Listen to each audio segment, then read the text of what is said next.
মাঝে মাঝে কিছু অলস সময় যায়, যে সময়টাতে দেখি চোখের সামনে প্রচুর কাজ পড়ে আছে, যেগুলো কাজ আমাকে করা উচিত, তারপরেও দেখি না, হুদাই মোবাইল টিপতেছি, কোনো কাজ করতেছি না, মানে প্রোডাক্টিভ কোনো কাজ করছি না। এমনও হয় ঘর গোছাচ্ছি না, ব্যবসায় কোনো কাজ করছি না। দিন শেষে যখন হিসাব করি যে আজকে কি কি করলাম, তখন দেখি যে না, একদমই জিরো। তারপর মনে হয় আজকে থেকে কাজ শুরু করব, এইটা ভাবতে ভাবতে আজকের দিন চলে যায়। মনে হয় কালকে থেকে ভিডিও আপলোড দিব বা প্রোডাক্টিভ কাজ করব, পরবর্তীতে দেখলাম যে না, এরকম করে মাঝে মাঝে আমার এই অলসতাটা অনেক বেশি দিন চলে যায়। অনেকদিন ধরে ভিডিও বানানোর চিন্তা করছি, কিন্তু ভিডিও বানানো হচ্ছে না, তাই কালকে রাতে ভিডিও বানালাম, ভয়েস ওভার দিয়ে আপলোড দিলাম। তবে চেষ্টা করছি এখন একটু আবার কাজের প্রতি মনোযোগ দিতে। ইভেন আমি 2 দিন পর পর মনে করি যে আজকে থেকে রেগুলার কাজ করব, প্রতিদিন কাজ প্রতিদিন কমপ্লিট করে রাখবো।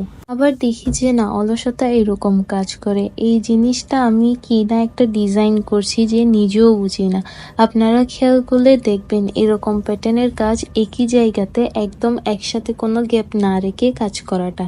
এই ভিডিও টিউটোরিয়ালটি বিশ্বাস করবেন না, প্রায় 41 মিনিটের হয়েছিল। আমি ভিডিও এডিটের সময় ভাবছিলাম এত বড় ভিডিও আমি এডিট করি কিভাবে, কি 2 মিনিট বা 3 মিনিটের করব, কারণ আমার কোনো ভিডিও 2.5 মিনিটের উপরে গেলে নিজের কাছে ভয়েস ওভার দেওয়া অনেক কষ্ট হয়ে যায়। ইনশাল্লাহ চেষ্টা করব আরো সুন্দর ভিডিও নিয়ে আসার।